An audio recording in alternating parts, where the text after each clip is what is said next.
All right, y'all. How's everybody doing? My name is DJ Seith, and this is the CC Show.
Let's go. How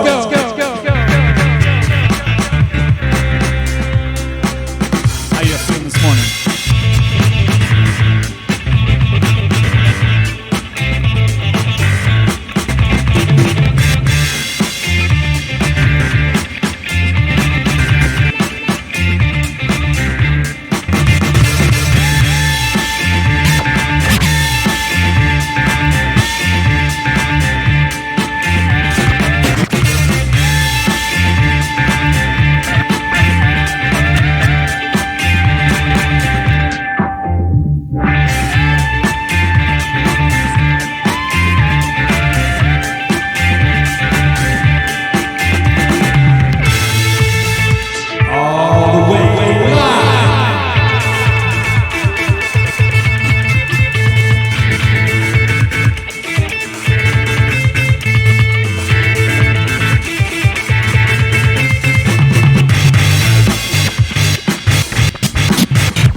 Special guest star lineup for you today.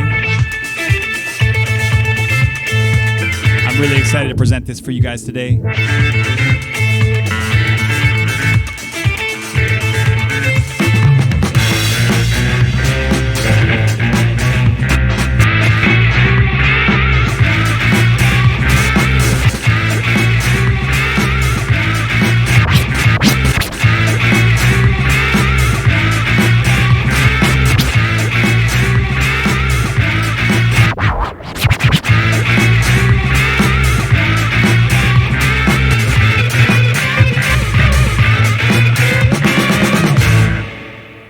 All right, y'all. Thank you so much for tuning in today. Once again, my name is DJ Seith, and this is the CC Show Episode 3. I'm going to bring everybody else in right now.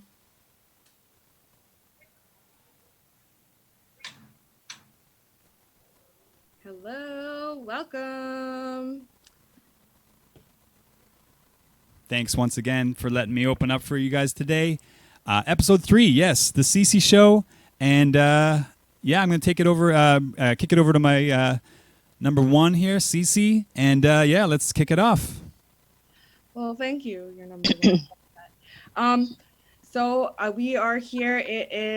Today is July 25th, 2020. Wow, July 25th already. Can you believe it? Oh. And we've made it to the 3rd episode of the CC show, and I've been learning a lot along the way. So thank you to our previous guests and our guests here today. Today's topic is really, really important to me. It is living in quarantine mental wellness journeys. So I wanted to frame it in that way. So we were talking mental wellness and encouraging, self-care and community care in that way. And yeah, I put a lot of thought into this episode. We had a lot of people reach out to us wanting to talk about this topic. And so it's really important. We have some really amazing guests that I will let introduce themselves. But first, I will introduce myself. I'm Cece, and I am one of the hosts of the CC show featuring sounds by DJ Seith. And I will let Seith introduce himself, and I will go into our land acknowledgement. Yes, my name is DJ Seith. I am 36 years old, and I'm afraid of squirrels. No, I'm just kidding. I'm actually neither of those things. I do, however, like myself a little bit of lasagna every now and then. And I also like getting out in the sun, but only if I got shades on, because otherwise that's just too hard on my eyes. And that's me. Yeah, I like cheese and carbs too. Eat more vegetables. So, Ani Jiboijagan Indishnakas Makwa Dodam, coming from downtown Sault Ste. Marie. I think all of us here are in the Bawating area. I like to acknowledge Bawating. It's a really important place. We're really special here. We're in the middle of the Great Lakes. So it's an important responsibility that we have to the water and the lands to protect it here. And it's also the home of the Anishinaabe people. We also have Cree folks living here too. And folks from across Turtle Island from many indigenalities. So I just wanted to recognize them. We're the home of the former Shingwalk Residential School. So that did take place here on these lands. And we're surrounded by Garden River First Nation, Batchewana First Nation, Missinaubi Cree First Nation. So I just wanted to recognize the land, the waters, the people, the truths, the history. All this is really important, and it's powerful where we come from and what we carry here. So without further ado, I will get into the show. I like to have guests introduce themselves. I think it's important that folks have that ability to speak for themselves. I did create kind of an order, so I'm going to start with Natasha. I had a different order if anybody got an emailed version, but Tasha wanted to get it out of the way. That's right. And I appreciate that. So I am Natasha Renner. Most people call me Tasha or Tash. I live with anxiety, but it does not define me. I'm trying to overpower it and embrace it in some ways. This morning, I had to wake up 3 hours early, let Cece know I was awake, drink coffee, and just be here. So this is a challenge that I'm stepping out of my comfort zone, and I'm so thankful that all of you are here with me. And also, before I say anything else about myself, I want to talk about Cece, how I appreciate you, and seeing something in me that I don't sometimes see. Thank you. We forget to see those things in ourselves. So every time we have spoken, you've always put me on and encouraged me to keep it up. So before further ado, I think your heart will change this world, and this is the beginning. So keep it up, girl. Thank you for that, Tasha. That means a lot. Tell us about you. About me? Mm-hmm. Okay, let's. And yeah, I just think you're a warrior, being a mom, and some of the things that you've been through with your daughter and your family.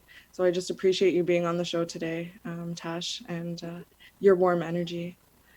I did have Conika next, introducing yourself. Can you tell us a bit about yourself, to Conika? Yeah, hi. My name is Conika Belleau, Gij Gokwe from Getaganzubi, Garden River First Nation.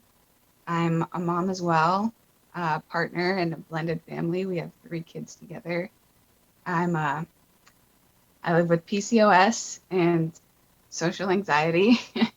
um, so sometimes things get out of my hand, and being here is a challenge for sure. So the sentiment is definitely there, Tash. And student of life, I'm a musician. And I love plants. And I'm just really thankful to be here today. Well, yeah, thank you. Thank you for coming, Conica, and sharing and being brave, everyone for being brave. And just with that too, like if it does get heavy, if anybody needs to turn off their camera or their mic or take a minute, like that's totally okay. We're live. And I just appreciate your bravery and your heart and soul in this. I will let Mike introduce himself next, if you don't mind, Mike. Yeah, I can go. So yeah, my name is Mike. I have lived in the Sioux for most of my life, originally from Wheeling, West Virginia. So thankfully moved to Canada. Not, not that we're perfect, but it's definitely better than down south in a lot of ways. Yeah, I've lived with depression and anxiety. I think for most of my life. I was recently diagnosed with both depression and anxiety, probably about coming up on 3 years. But once I was diagnosed, I was able to kind of look back and see how long I've been living with it. It's really an invisible illness, even to the people that are suffering with it a lot of the time. So, but yeah, I'm a father of 2, 5-year-old, 7-year-old. They drive me insane, but I love them. Involved in local activism, all that fun stuff. I don't know what else to say about myself. I think that was just perfect. Yeah, I appreciate you sharing. Also, I like what you said that, like, sometimes it's an invisible illness even to those who are suffering with it, just because of like the way our structures are set up. Or that's what I'm adding on to that. So I really appreciate that comment. I appreciate you coming on and sharing. And without further ado, we have an amazing powerhouse with us today. Carol, can you introduce yourself? I'm so honored you're here with us. Absolutely. Bonjour. Omagakia kwe dish nakaz migazedo dem. Obajadun don jaba. When a bonjour ndoe magana dugo jabwe and ishinabe kwe and thou. Abading made win. My English name is Carol Hermiston. I am a mother, a wife, a grandmother. I have 2 children, a 48-year-old son who lives in Hamilton, 45-year-old daughter who lives in Toronto, a 19-year-old granddaughter in Toronto, 15-year-old grandson, and 14-year-old granddaughter in Hamilton. My husband and I have been together for 52 years. I've been a registered nurse for, oh my goodness, I don't even know the day. I think I've been a registered nurse. It feels like forever. But about 28 years. I've been a psychiatric nurse, which is my passion. And I've been that for 17 years now. I want to applaud tremendously the individuals who have spoken today and who have taken the initiative and the courage to speak out. I've worked with the long-term chronic schizophrenic, bipolar, depression, anxiety. I've worked with all of them, and that is my passion. Currently, I'm doing a contract with Shinwalk, and and I'm doing it it's a mental health project, working predominantly with the students, reaching out to the students, letting them know that I am there, providing services for them. And I want to let everybody know that this Tuesday at 3:00, there's going to be a Zoom with Joe Surratt, the medicine man, and he's going to be speaking specifically about prayer and how to pray using our Sema. And he's also going to talk about gut instinct. Should we recognize that or not? I've known Cece for many, many, many years. I've known her when she was a beautiful young woman, and I know her now as a beautiful, little bit older woman. And I'm honored to have been asked to be part of this. Miigwech. Miigwech for sharing, Carol. You're so powerful. I'm so glad to have met you as a younger person and to have you in my life still. I'm grateful for the work that you've done all these years in our community. And, you know, you mentioned your family. I'm grateful that you've also have this legacy so that that work or that energy will continue. So I really appreciate you and your family and your teachings and your sharings. You're welcome. Yeah, and you know, I didn't even leave a portion for myself. I just wanted to talk a little bit of about myself and my journey around that. And if you want to add, Seith, you may also. I was raised downtown in a 1-bedroom apartment by my dad, and he had me since I was 13 months old, so he had full custody of me, and he was only 19, or not 19, rather 29. He was 28 when he had me. He's 29 when he got full custody of me as a single dad, an infant child. And he raised me downtown Sault Ste. Marie, and he also, you know, had some mental illnesses. So, you know, he struggled with his journey. And my mother wasn't able to take care of me either. Well, my dad did take care of me, but my mom wasn't able. She suffered from schizophrenia, and she still suffers from it. And I haven't seen my mom in 20 years, but I knew her until I was about 8, and had visits with her and that sort of thing. So she was very sick and suffering. And my siblings suffer also with mental wellness. Shout out to my brother DJ. I super love him. So they suffer. And then myself, I always suffered with mental health also. I feel like I kind of got like lucky because I'm able to live like a high functioning life, and I had so many people help me and so many people know me in the community. So I feel like even if I hit rock bottom tomorrow with my mental wellness, that someone will come and help me, but not a lot of people are that grateful. So I'm grateful for that. But since I was, you know, around 14, 15, I struggled with high anxiety, social anxiety. I had troubles in high school, you know, not being able to attend or talk to people or teachers or authority because of my social anxiety. And then, you know, as an adult, you know, it kind of changes. It's, you're not always under one diagnosis for your whole life, and that's the way it is. And that's who you are, right? Like people change, your brain changes, you grow, you learn, right? So right now what I'm battling with is general depression, and I'm battling a lot, even, you know.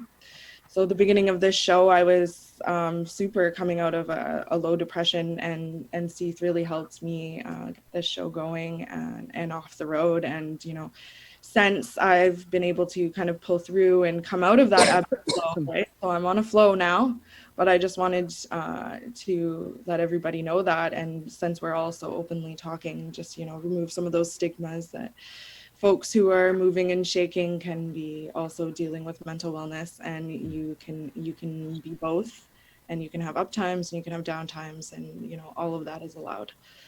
So with that, I've spoken. Seith, I don't know if you have anything you want to add.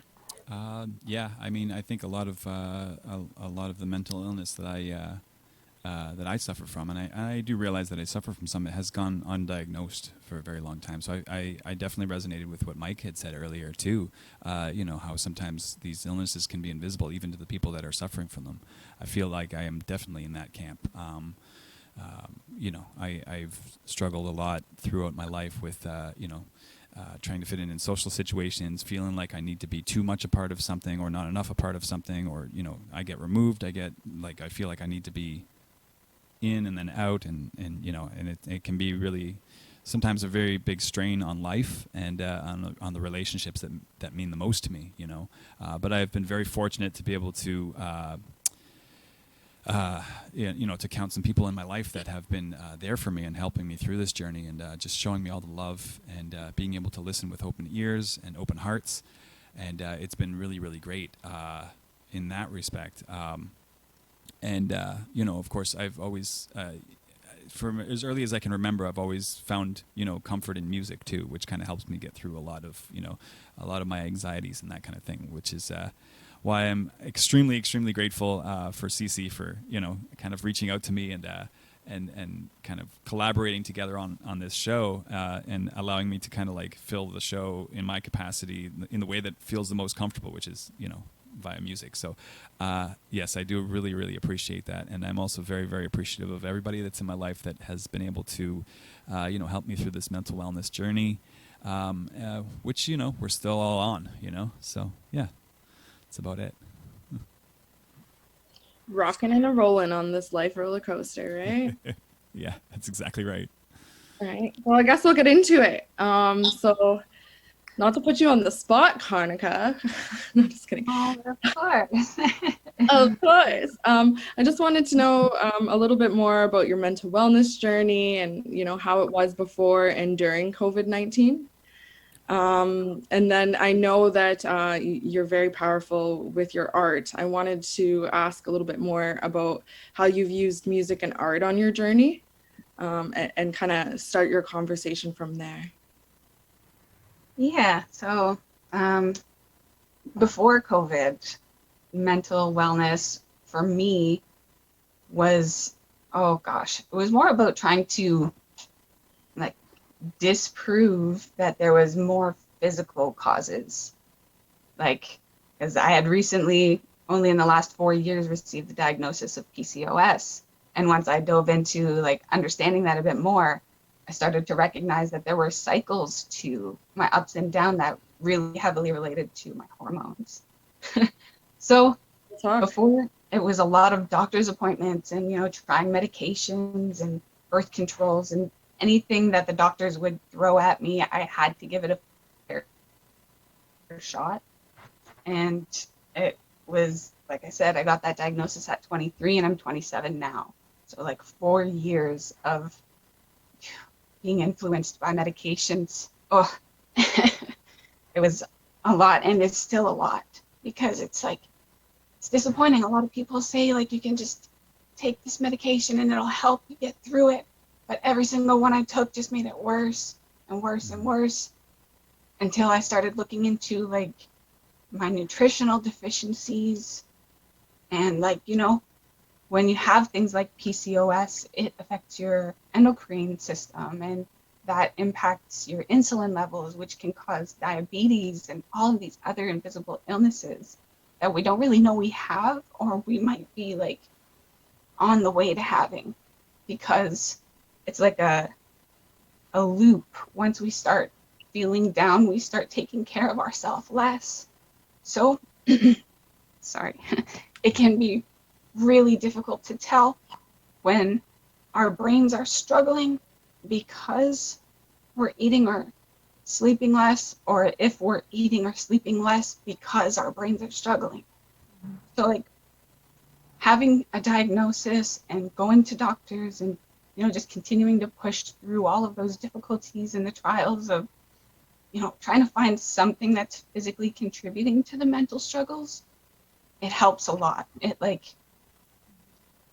It just gives us a way to learn to recognize, like, if it is something else that's causing these mental health fluctuations, and, you know, where we might be able to begin correcting deficiencies to, like, really bring out the best in us and give our body a fighting chance to, like, really function at its peak. 'Cause, yeah, it's the least we can do to just, like, even if it's stubbornly feed ourselves, take a vitamin, drink some water, like just sit outside in the sunlight. You don't have to necessarily walk anywhere, but like all of those little things impact our body and our mental health in big ways. So yeah, that was the majority of before COVID. And then once COVID hit, it went from like my personal health to more like my family's wellness as well. Because suddenly, you know, we're spending so much time together under the same roof. They're not going to school. But like, I need to be their source of education, entertainment. And because, you know, I'm not working like a 9 to 5 or any job where I'm out of the home, I'm home constantly. And that's another weight on top of, you know, everything else that we deal with on a personal level. It suddenly was in our faces as a family. And it got real. It got really real really fast. Mhm. So that shift from personal focus to family focus, it was a lot. And part of what helped me get through that was music, because like, even though I can't necessarily, well, couldn't when quarantine hit, get together face to face with all my networking buddies from music and from the scene, where we just kind of like, you know, we're activists. We get together, we talk about these problems, and we can help pick each other back up. But with just music, there's the ability to email and video chat and like transfer files and just talk about what we want to do, and the feeling in the lyrics or the instrumentals that are chosen. That sense of community that's projected transcends quarantine and social distance. Like, a good song is like a welcome hug to a lonely brain. Yeah. So, yeah, it really helps a lot to have music and have that outlet, because that's where I'm able to be vulnerable and not be so shaky. I'm able to be vulnerable and confident in my vulnerability. And it's therapeutic to get that out there. And especially when people give you the feedback, like you spoke to something in their soul and just like validated and helped them get through, you know, something that you struggled with for a really long time. It's important. So yeah, we've been sharing that with our kids. It's one of the best ways that we've learned to bond is like through practicing music and having them record with us, and, you know, asking them what they're interested in, or just to smash some keys on a piano for a bit and see what they can come up with. It's great. It helps with the other tools that we need to apply that we've learned from doctors and experience, like emotional regulation and communication skills, problem solving, not only like on paper, but like when we have conflicts, or when we have conflicts like in ourselves, not just with other people in the world. These things are easily spoken about around the focus of music with my family. So a lot of those like big emotions that we as adults are kind of conditioned to be afraid to have, we're really emphasizing the importance of accepting those and not fearing those to our kids. Because, you know, before quarantine, it's something that we think about as parents and as influencers or aunties, grandmothers, you know, as anybody who might be looked up to. We're worried about our impact on who's looking up to us at some point. And with quarantine and with COVID-19, it suddenly was like very real. It was very in focus, and we decided to, make that more conscious effort to apply what we learned from our experiences and from all of our self-help research, from our friends and social circles, to our family dynamic, more than just like our individual function. And that helps, because when we're practicing that with our family, we're practicing that with ourselves, practicing kinder dialogue with the ones we love, and we're practicing how to talk that way with ourselves, right? So yeah, ultimately, like, we're all learning how to slow down, accept ourselves, find and enjoy new little things, try healthier foods, try drinking water more often or instead of coffee. Coffee, Conica. And yeah, just taking vitamins, being grateful, being mindful, to neglect our bodies so that we actually do have the best chance to support our mental wellness, like physically. Preventing, recognizable deficiencies ultimately helps us to prevent spiraling into the depths when those low moods and when those bad days really hit us. And that's like, not to say it's 100% our fault, just to give us some control back of those tiny things, because a lot of the times when we reach out, those supports in the community are lacking. And that is another big part of prevention, is having more of a sense of belonging in community, or a sense that even when we don't belong, we might be able to trust someone we don't know to help guide us back to finding where we do belong. So like, yeah, that's pretty much all I've got to say on the topic. Is our nutrition is important. Applying these help tools with our family and with the people that we're close to right now really helps. It's just practice and practice and practice, because when we do get down on ourselves, that low mood we get into, we practice that too. We practice all of those negative phrases and really drill that into ourselves. So we gotta unlearn those things by practicing the more positive. I really liked that you had kind of touched on the supports in the community and how sometimes they can't be there either. And that's something that I think about a lot too, is that oftentimes, you like the supports in the community, like they're there, but they're also not to be taken advantage of. They're there just as much as you are there for them too, right? I mean, it's a back and forth. It's kind of like a larger family almost. So yeah, it's almost like we just need more supports that require like lower levels of like to qualify. Like we can't need to be in crisis before there's some sort of intervention. Like if we have the ability to recognize that we're slipping, someone's got to be able or available to prevent us from getting right down in the depths before we have to be dug back up. I feel that. Yeah. And maybe that's community, like more sometimes now. Like as I go on my journey, I'm realizing like institutional help, like organizations, nonprofits, they're amazing, and there's amazing people working there with the hugest hearts. But sometimes there's these boxes that need to be checked and these barriers, right?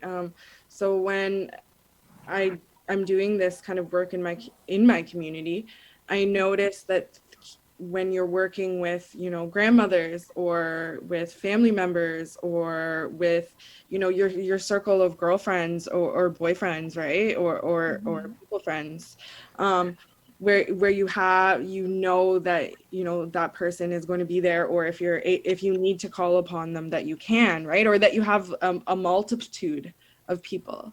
And I find that when my community circles are becoming more of my sense of care than my institutional circles.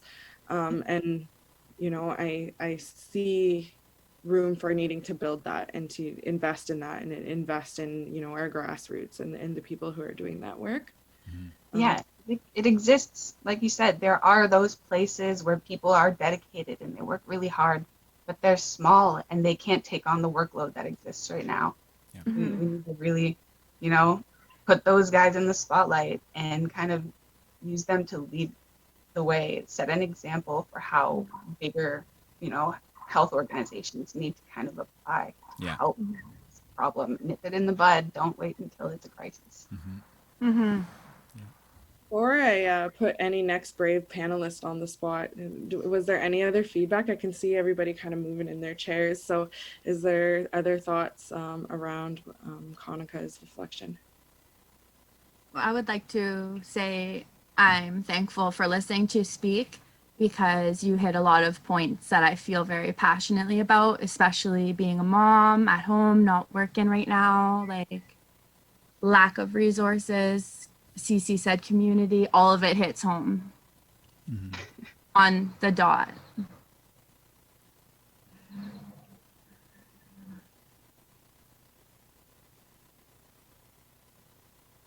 Amazing. Okay. Well, now that you have the mic, Tash, can you share with us a bit about your mental wellness journey? Again, the same as Conica, before and during COVID-19. And then how can you share with us again the other layer about balancing being a mom to a preemie, finishing post-secondary, being a first-generation graduate, all of these amazing things that make you a superhero. Thank you. Thank you. I keep looking at myself on the screen and I want to give my mom a shout out because if she's watching, she always says smile because you look so much beautiful when you smile. So I'm trying to smile, Mom, even though I'm really anxious. So, okay. You look Mental beautiful. wellness journeys. When I think of the mental wellness journey before and during COVID, I lost my brother right before COVID. So even though all of these resources started to get slimmer and less and less, things started closing. We started using our community supports, our friends, our families. My brother, I feel like he's always with me regardless. He was always protective and I still feel he's protective. And that's kind of why I'm here today because he wants me to do this stuff. I know he does. I have to breathe. One of my professors helped me succeed. And I haven't talked to her in months, so I don't want to say her name, but she helped me so much. Like, called me on the phone. And if you're lucky enough as I was, you'll get a really good professor to help you through. And they want to see you succeed as well. Like, I'm the girl who failed grade 9 science 3 times. And I had a hard time in school. So going back to college was huge. Yeah, so I stay in touch with my family a lot more, friends who are like family. I send mail. You can ask any of my friends that I mail them. And FaceTime. We started texting, calling. A very important part of my life is my daughter and her health. And I take that very seriously. She was born, I was only 7 months pregnant when she was born. So she was 1 pound, 15 ounces, born in Toronto, Mount Sinai. She was intubated on oxygen. We almost lost her a few times. So I just take it really seriously, her health, the pandemic, just physical distancing. It's hard. I know they called it social distancing at first, but then they changed it to physical distancing. So like right now we're being social and I'm appreciative that we can do this. When they said like social distancing at first, I think it really scared everyone that we weren't be able to talk or have those resources. Mm-hmm. Yeah, it was very scary. Right? And being a mom, I said to myself, like, how am I going to teach my daughter all these interesting things? So I guess that was my challenge at first. We spend a lot of time outside. As you see, I'm in the backyard and we're always in the backyard. I'm lucky to have like a little deck and we spend time being outside, feeling grounded, breathing in the fresh air and breathing out, like has saved me many times, just breathing and drinking water. I hear you guys have mentioned drinking water. It's good. I'm trying to get to know myself. I try to be kind to myself and understand my body, as Conica was saying. It made a lot of sense to me because like dealing with grief, anxiety, and all these things, you have to know yourself because nobody's going to tell you this is what's going on inside you. You have to like start to understand and go through those processes. What works, what doesn't work. I shouldn't drink 12 coffees. I should drink more water. There's so many like life lessons and teachings that I mentioned before. Even though I'm a college graduate, I'm learning from life. Like life is teaching me more than education in a sense. Like they're both valuable, very valuable, education and life. So I think they kind of go hand in hand. If you asked me a few years ago what self-care was, I would have told you something totally different. Mm-hmm. Oh, I like look inside because everyone is individual. What Cece's self-care could be different from Carol's or Mike's or Conika's or Seith's or mine. We all probably have different like self-care methods. Myself personally, I need the fresh air and the exercise, and I need to sweat and feel better. Honesty, truth, be honest with yourself for sure. If you're feeling like you're having a hard time, even taking that first step to reach out to somebody is like the biggest step. Mm-hmm. The biggest step, reaching out. And I think that's kind of why we're here, to like let everyone know, our community know we are here and we are struggling and we're strong and we're trying to empower each other, bring out the best of each other. I'm very impressed by the music and everything going on. It's like really inspiring. I saw Mike has like 3 guitars behind him. That's awesome. Acoustics? I got acoustics, electric, and bass. Awesome. That's very inspiring as I'm interested in music as well. I like to sing, but I'm not going to sing today. Oh no. I was gonna say we almost have a whole band here. Maybe in 6 months. Yeah, we need a little practice first. Need a little time. Working on that self-care right now. So Yeah. setting limits. That's what I don't want to forget is my limits, like learning boundaries, personal limits. Mm. I can't do this. I'm sorry, I cannot do that. Yeah. Can I give you the number of somebody who is able to? It's not that I don't want to, it's that I can't because I just, you know, this field, like social work, social service work, burnout is huge. Mhm. So if we have to love ourselves, guys. Tomorrow is not promised. I try to love myself, my family with the moments we are granted because tomorrow isn't promised. So let's just do our best today. Breathe. I also kind of want to like expound on that idea of knowing your limits. That's definitely something that I resonate with in a major way. So thank you very much for kind of putting that into words, Tash. It was only I would say maybe within the past like 4 or so years that I kind of realized that I wasn't recognizing my limits and I was kind of like pushing them off to the side and oh no, I can do this, I can do that, I can do, and then you're right, burnout is a real thing. Like you kind of feel when you're younger that you're just invincible, you can do anything and everything and you want to do anything and everything, and then once you start realizing that yes, there are limits out there and you shouldn't necessarily definitely shouldn't push them aside, but you should also be aware of what they are. And for everybody that's different, how you discover that, like how you discover what your limits are. Some people have to actually reach those limits to discover them. Other people can just kind of maybe look inwardly and say, you know what, this is as far as I'm able to go. I don't want to go any further than that because I know in my head that it's going to be bad. But yeah, no, I really appreciate that you put that into words for sure. Well, thank you for your input. Well, I was a young girl who worked since I was 17. I'm 27 now. So I worked as a cashier at Shoppers Drug Mart, if anybody recognizes me from Sault Ste. Marie. I worked at Shoppers Drug Mart as a cashier for 8 years, and something changed inside of me. And it's not that I didn't love being a cashier, because I did. It was just me. Something changed inside of me. And I brought my daughter to the Sioux College guidance counselor, and I was like, I need to get into school because I just, like, I have this feeling inside me.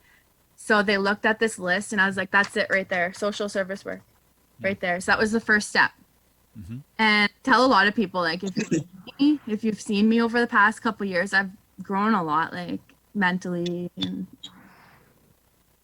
yeah. I'm so proud of you. Guys. It's so huge. Yeah, and I liked what you said too, just about being a helper. and setting those boundaries. And it's not that you don't care. It's just that you need to know when you can extend yourself and how. And maybe that means like making a referral, right? Or letting them know you can help them, or bringing in your pal that, you know, you worked with before that can help them. So yeah, I really appreciate just everything you shared. Thank you. It's so brave to come in here and bare your soul. So I appreciate that and your advice. And I'm, as you're talking, I'm sitting here, yeah, I need to do that. Yeah. And I maybe promised one of my friends I wouldn't cry today, so I haven't cried yet. you've done amazing. Maybe I'll have 10 cups of coffee instead of 12. I just wanted to touch base because this is really important to me also. Carol, Yes. it's your turn to be on the spot. Oh, okay. I'm listening, to what everybody is saying, and I'm certainly not the guru when it comes to any of these things. I think I'm going to start with sharing, as a 68-year-old grandmother and mother and sister and auntie and all of those things, when Tasha talks about going back to school, I was a mother for, my goodness, I think the first 18 years of my life. And then at that time, my mother had got her status back, and it was important to her that we all do that. And so we did. And my sisters were all going back to school. And I was a waitress working at the Holiday Inn. And I thought, geez, I think I have really peaked. This is my peak. I'm doing the best I possibly can do. But then I had two Anishinaabe women, Mary O'Donnell and Barb Nolan, who pushed and pushed and pushed. And lo and behold, I thought, well, okay, I'll go back to Sioux College and I'll just get my grade 12.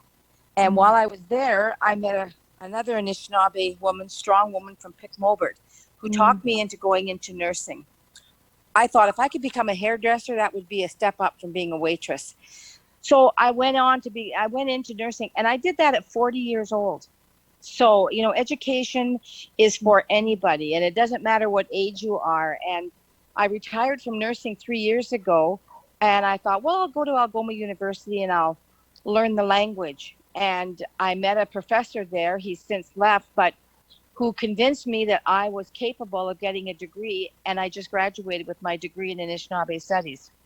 So it's challenging and it's not the easiest thing to do. But when I hear Conika and I hear you, Tasha, and I hear all of you talk about, your life and how you're living it, in spite of, even at my age, I think, I have it all together. I know what I'm doing. I know how this, I know how that. So in the beginning of COVID, when it happened, of course, as a healthcare professional, I'm watching the wave come, and I'm watching, and I'm connecting with my colleagues, and one of them said, Carol, get ready. This is a tsunami. This is not just a wave. This is a tsunami coming. And I'm at Algoma University at the time. So when everything shut down, I thought, okay, well, I'm ready. I'm going to be able to help everybody. And I have my granddaughter who's 19. She was at the University of Ottawa, and her mother got stuck. She was down in the Barbados, and they locked the island down. So we had to go and get my granddaughter and bring her back to the Sioux with us. And it was during that time I was, head first thrown into my granddaughter's immense depression. I didn't realize it. I thought, this kid's got it all together. She knows what she's doing. And when she came home, I came back to our house and I started spending time and watching her. I had to take my grandmother hat off and I had to put my nursing hat on and say, okay, and so she suffers from the high functioning anxiety. She suffers from lack of motivation. She suffers from all of these things, and so sitting with her and listening to her, and it's been mentioned, the resources. There are no resources in our city for mental health services. And it's so important for people to have someone to reach out to. What I've ended up doing is I've become an advocate, and I volunteer. And I say to people, here's my phone number, call me. If all I can do for you is listen to you and that's going to help you get to the next step, then that's what I'll do. And with COVID, everything has gone into lockdown. You know, you don't have access to the mental health resources that are in the Sioux. You going into the hospital and trying to access anything. It's not that the healthcare professionals don't care. It's that they are so immersed in the muck and the mire. They're just, what they're doing is trying to climb out and stay afloat as best they can. And because of that, so many people are getting lost. So many people are getting thrown aside. And so when people like yourselves, people like my granddaughter, who the first thing I thought of was, we got to get her help. We got to get her help. And I'm a psych nurse, and I worked with the PAC team. I worked in psychiatry at the Sioux Area Hospital. And when I started calling around, there was nothing. There was nothing. And I thought to myself at that time, what in God's name are people who are suffering from the schizophrenia, suffering from bipolar? What are they doing out there? What are they? So what I did is I went on Facebook and I started looking for people who I knew, and I started messaging them. And I would message them a little note. Hi, just want you to know I'm thinking about you today. Just want you to know that I know you're struggling, and if you need me, I'm here. Well, you know what? I think after it happened, I thought, what did I do? Because I get calls like just before. During this, I'm getting messages, you know. Hi, Carol, can we meet on? Sure, we can meet on Thursday. We'll have a cup of tea. We'll talk. We'll talk. My life during COVID has changed unbelievably. I talk, you know, with a lot of my people, and my traditional beliefs are so very, very strong. We haven't been able to have our ceremonies. I haven't been able to go to my ceremonies. I haven't been able to do sweats. I haven't been able to do any of those things. So when I say my prayers in the morning, I put my sema down and I ask the Creator, you know, just to watch over me. I'm going to be selfish. I tell him that I'm going to be selfish and ask for me first. Because if I'm not well, I can't do anything for anybody else. So take care of me and help me on my journey. Help me to be what it is I'm supposed to be for these people who are looking and reaching out. I also, you know, looking for my connection. Because we, you know, it's just been myself and my husband. And after 51 years of being together, these last 4 months, 24/7 has been challenging, I have to say. There's been some funny things on Facebook, and I sent it to my friends, and one of them, it shows a caption where a woman is sitting at the table having a tea or coffee, and her friend comes in and she says, where's your husband? She goes, he's in the backyard. I didn't see him. Where? You'll have to dig a little. So, you know, just things like that. But it's challenging. And I had my granddaughter, a 19-year-old girl. And I am telling you, you know, at 4 a.m. when I can hear her laughing out loud. And I mean, she's a beautiful Anishinaabe Kwe, long black hair. There she is in the bedroom, laughing out loud with her friends in Toronto and Ottawa. My husband wanted to get up and give her heck. I said, leave her. She needs to do this. This is what she needs to do. Coming home one day after getting groceries, finding her in my bathroom, dyeing her hair red. I had to close my eyes and say, please help me with this. And realizing that it's not about how she wants to look. It's about her having control of something, anything. And so, you know, helping her dye her beautiful long black hair red, you know, and it was a challenge. Realizing that I couldn't do what she needed to do. And that's been mentioned. I could not do it anymore. So reaching out and finding somebody that she could meet with online, a professional. But I checked first. I asked my friends, who do you recommend? And that's who we linked her up with. Our ceremonies, bringing her out here to Batchewana and putting our sema in the water, reminding her, you know, this is who you are. Remember who you are. Remember who your ancestors are. Remember where you've come from. And you know what? Reach out to them. Reach out. And I talk, you know, whether you're Anishinaabe or not, I tell people, reach out to your family. They're there.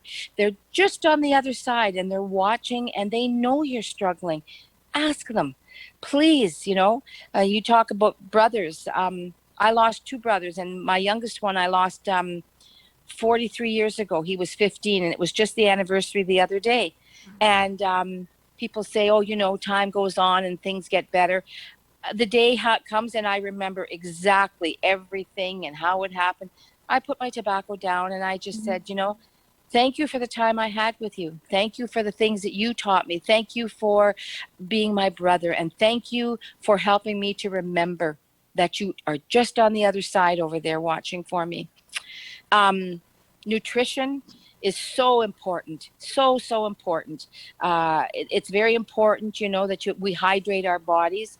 Conika talked about medications. You know, as a nurse, I have watched the people I worked with and the individuals that I've had to guide medication. And I've, you know, part of me is wanting to say, stop taking it. Oh my God, stop taking it. But I can't, because as a professional, my job is to be there to guide, to direct, and to clarify. And I can't tell them what to do, but I can certainly be there and hold their hand and remind them, you know, let's look and see what the side effects are. Let's look and see what it is. So that's what I try to do. You know, and right now I'm working with students who are, the COVID has just, it's been like a somersault. Our whole worlds have changed. You know, I'm at home now, a lot of it, even working. So what am I doing? The berries are coming. I'm canning. I'm making jams. My husband says, how much jam are we going to have? I said, probably a full room. But I'm canning, and I've you know, I'm being very conscious and aware of the food that we're putting into our mouth, and I'm doing my best. Tough. But as a grandmother and as an auntie and as a nurse, I can't help that. You know, my nurse comes out all the time, and sometimes, you know, my granddaughter said that to me over the last 3 months. Nana, just be my Nana. Just be my Nana today. Don't be my nurse. Don't be my mother. Just be my Nana. And so what we would do is we would just lay on the bed and I would cuddle with her and I would watch rap music. And I remember at one point saying to her, why do they got to swear like that? You know, she'd say to me, Nan, it's not so much the word, it's the story they're telling. Yeah, but why do they got to swear like that? You know, and just, I just do my best and I try my best to be there for people that need me. I'm not perfect. I have my moments. I get angry. A lot of students right now who are starting to panic because school is starting very soon and it's going to be online. And, you know, I'm, you know, meeting with one on Wednesday and she's already starting to panic. And I just say to her, just wait. You don't know that you're not going to be able to do this. Yeah, but who am I supposed? Don't worry. I am here. You call me. I am here. I will help you navigate. If I can't, I will send you to whomever. And that's the key. If you can't do it, recognize it and send them to whomever. You know, it's mental health, whether it be addictions, whether it be anxiety, you know, schizophrenia, whatever. I always tell people, and I'm going to end with a story that my grandmother said to me. When I was 15 years old, her and I were walking down Queen Street and we got to the corner of Bruce and Queen. And there used to be a hotel there, the Central. And there was a woman who was known throughout the whole city, mental health. It was just massive mental health. And she was a Native woman. Anyway, we're walking and I thought, oh, Grandma, please don't see her. Please. I did not want, because I knew my grandmother would stop and talk to her. And I didn't want to be standing on Queen Street while my grandmother was talking to this woman. It was the dead heat of summer. She had a big winter coat and a safety pin holding it together. Anyway, walking up the street, my grandmother yells out, Mary. And I thought, oh, geez. She comes running across the street. My grandmother gave her a big hug and I turned my back towards the building because I thought I don't want anybody to see me going down the street. So she finished talking to her and she gave her some money and away she went back to the other side of the street. And my grandmother was a tiny little woman and she used to wear Mary Poppins shoes.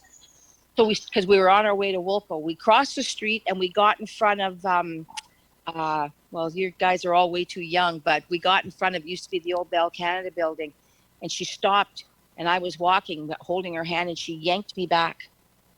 And she looked at me and she said, my little girl, if you remember nothing else, you remember this. Everybody, no matter who they are, no matter where they come from, no matter what they are living like today, has somebody somewhere who loves them and is waiting for them. Don't you ever forget that. You are not better than anybody. You'll never be better than anybody. I felt like this when she was done talking to me, and I've never forgotten that teaching. So today, when I see my clients that I work with, not clients, I see my friends that I worked with when I worked at PAC, schizophrenia and bipolar, I'll see that I don't reach out to them first, but they reach out to me, and they always give me a hug, and we always talk, and I never ignore them. I ignore nobody. And that's the teaching I want to leave with you, that you all are very special. You're unique, you're kind, and you're beautiful. And you have something that this world is waiting to share. Miigwech. Thank you so much. Thank you. Miigwech for those teachings. I feel like I'm going to need to rewatch this. And everyone's voices and stories and teachings and relearn.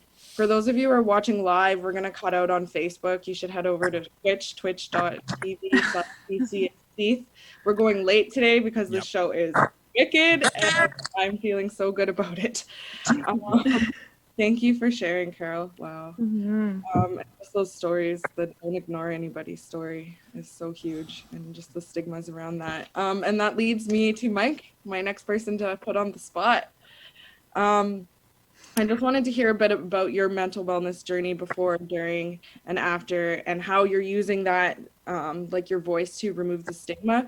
So I actually know Mike through Facebook, and I've done some volunteerism with his wife, but he really inspired, he was one of the first people to ask for the topic of this show.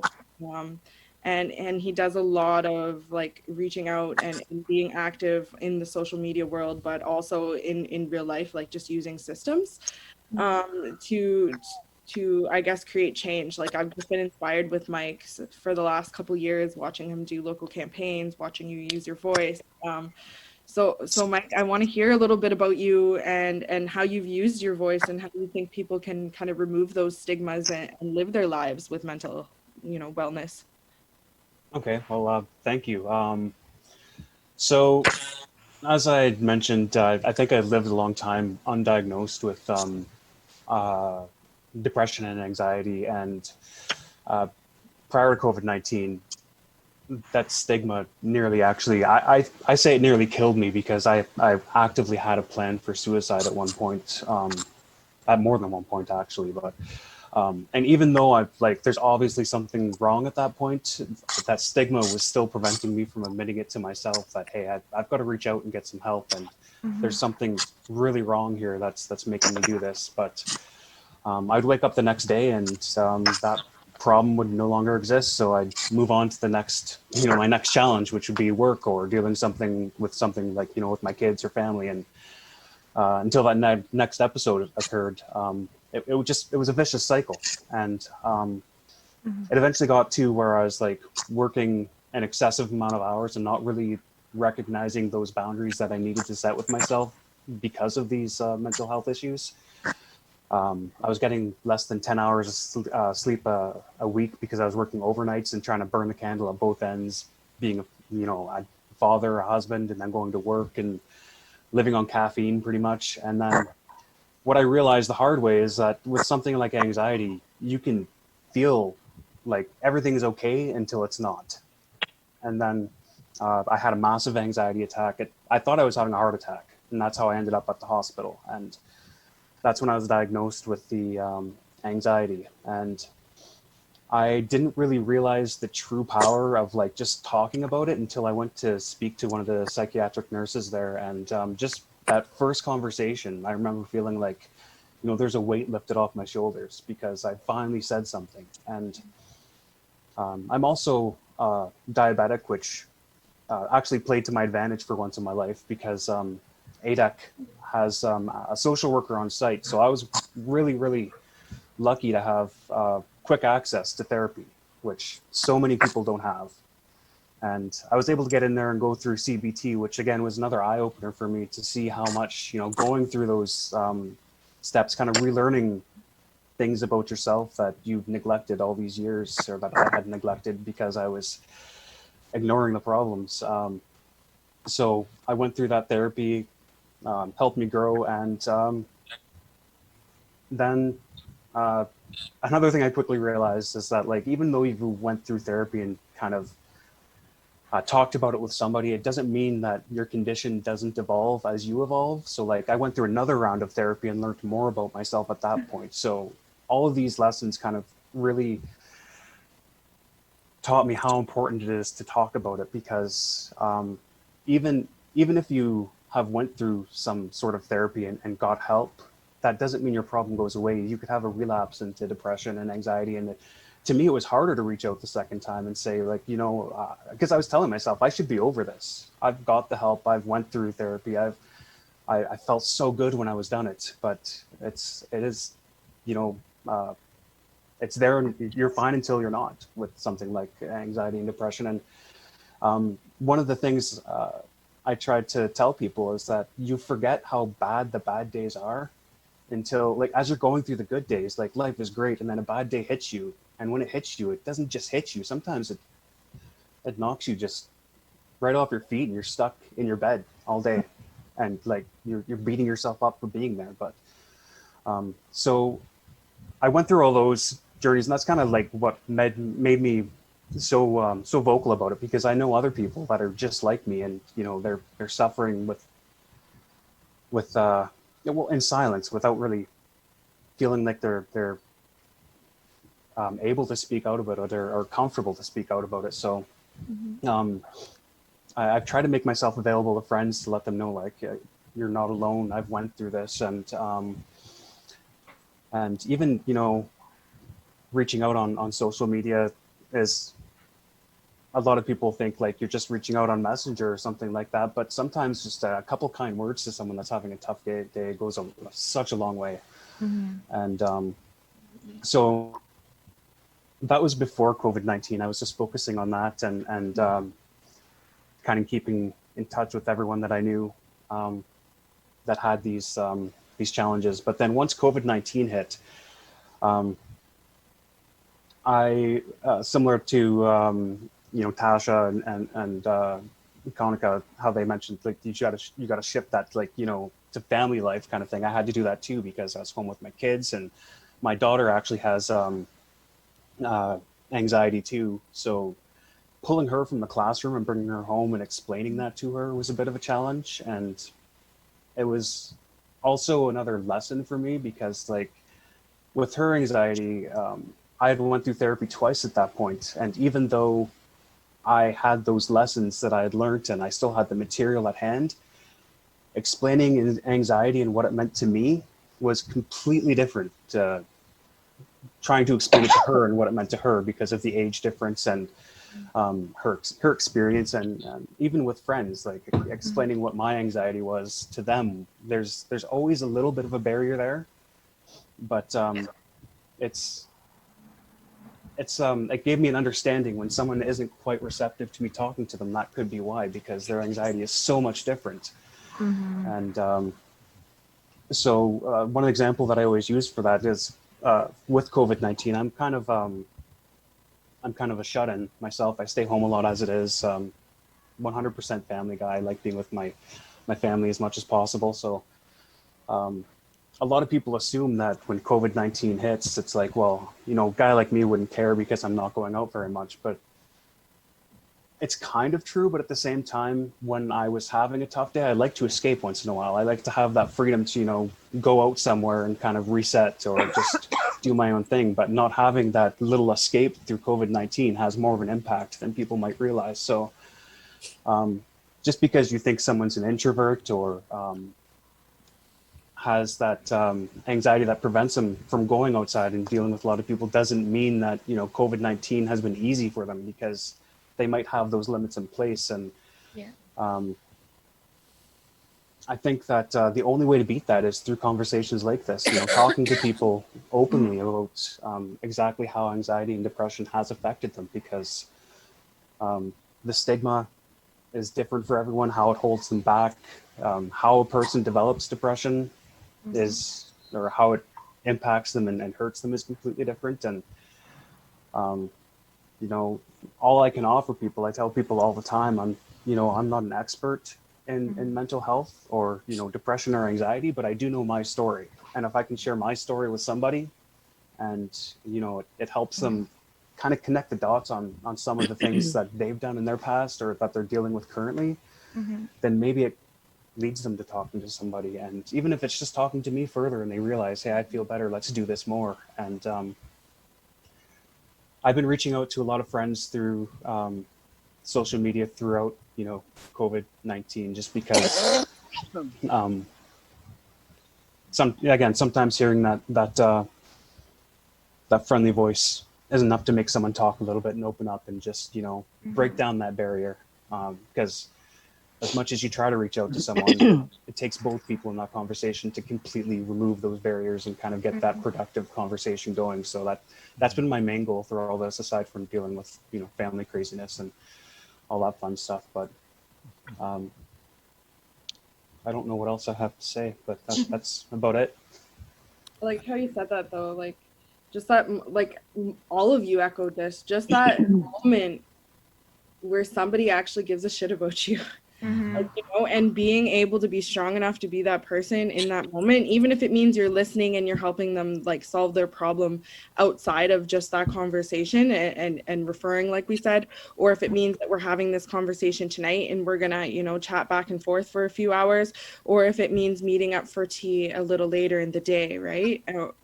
So I just, community care and taking care of each other and being kind, doing those check-ins, being brave enough to check in with others, and then also being brave enough to allow people to check in with you and creating that and being open and saying yes, you can reach out and you can message me in your circles, you know, is so important. Yeah, I think Carol really touched on it too when she had mentioned that like the amount of mental health resources that we have available in Northern Ontario is very, very much lacking.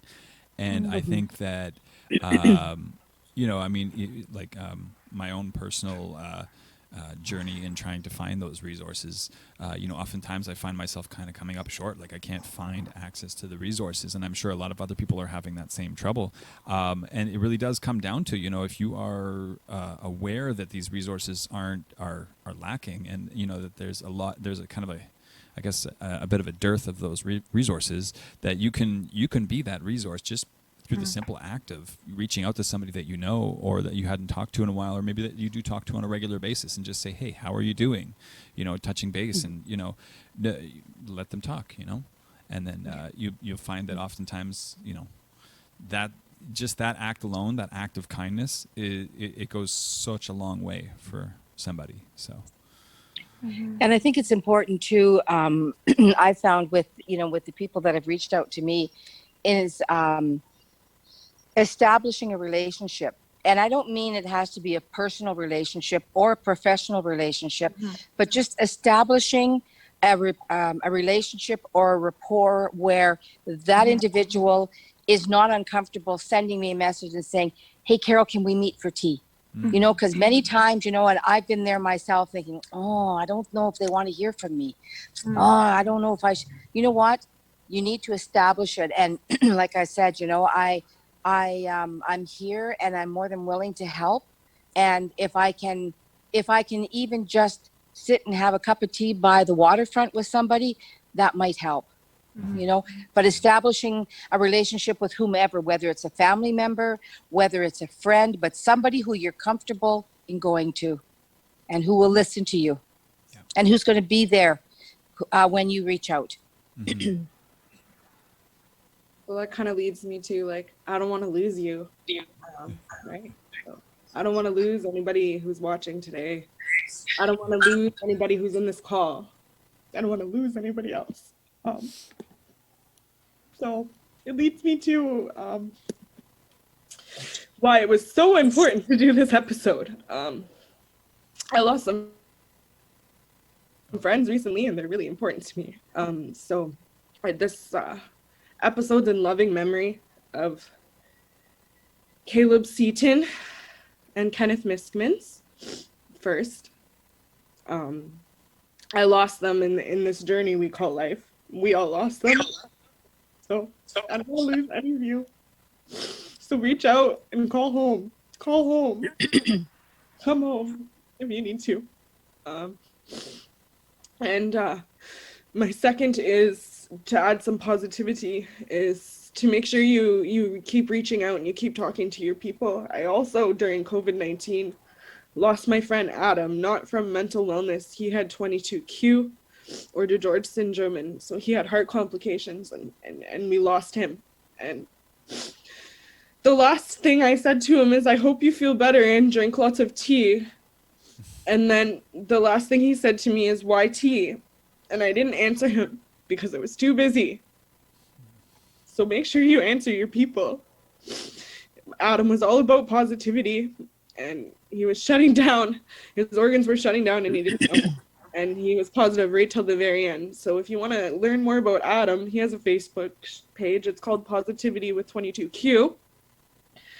And I just wanted to, dedicate this to Caleb and to Kenneth and to Adam and to those that you may have lost. And I just want to tell you folks that I don't want to lose you. So please reach out, call home. Mm-hmm. Our email is ccandseith@gmail.com, and I'm going to let Seith take over now. We knew this was going to happen. Thank you very much. We're all crying. that was very beautiful. Definitely. Like I said, just reach out to us if you need to talk or anything like that. We are at ccandseith@gmail.com. We both check the email regularly, and we hope that this episode definitely reached out to everybody watching as much as it reached out to everybody participating. With that, I think I'm going to close it off here. Let me just switch around here. There was hotlines that were flashing the whole time at the bottom. There's three Yes, nice. the hotlines along the bottom of the page too. Those are all excellent resources. The first two lines that we have listed are Canada-wide, and the third one, which is called Good to Talk, is an Ontario-based helpline. And so, those three resources, and there's many more out there too, but I wanted to make sure that we had access to that during the episode here. So I really appreciate everybody that kind of reached out, and thank you so much for sharing all your stories. And we're going to take it from here. And thanks once again to everybody tuning in. We will be back in 2 weeks' time for another episode of the CC Show. And my name is DJ Seith, and thanks to our guests, Conika Belleau, Tash Renner, Carol Hermiston, and Mike McCleary for being on the show today. Thanks once again to CC for helping put this whole thing together and working together. And thanks to everybody tuning in. And with that, we're going to close it out. Thank you once again. We will see you in 2 weeks. Guys, they're going to have to tell me how to close it again.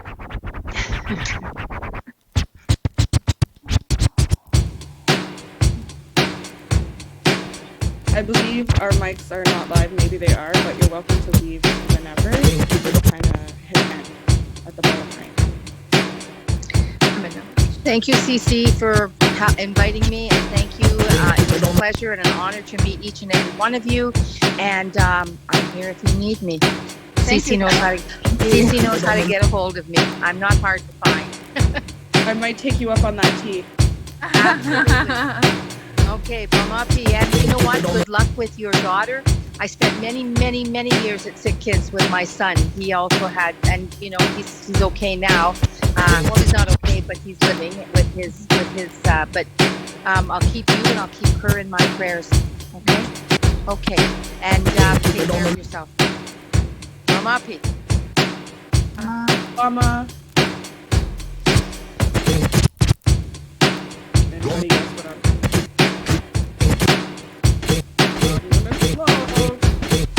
What?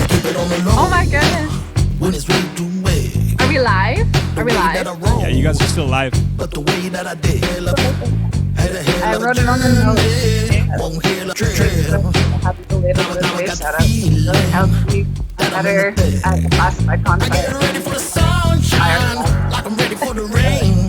Birthday girl. Put me in the fire. I'm ready for the bang. So steady on the left, steady on the right. I'ma work like a demon if it take all night. It's all day. If you want it, it's all day. It's all day. If you want it, I got a hub, I got a heart, got to believe. If you don't know, good love is on top.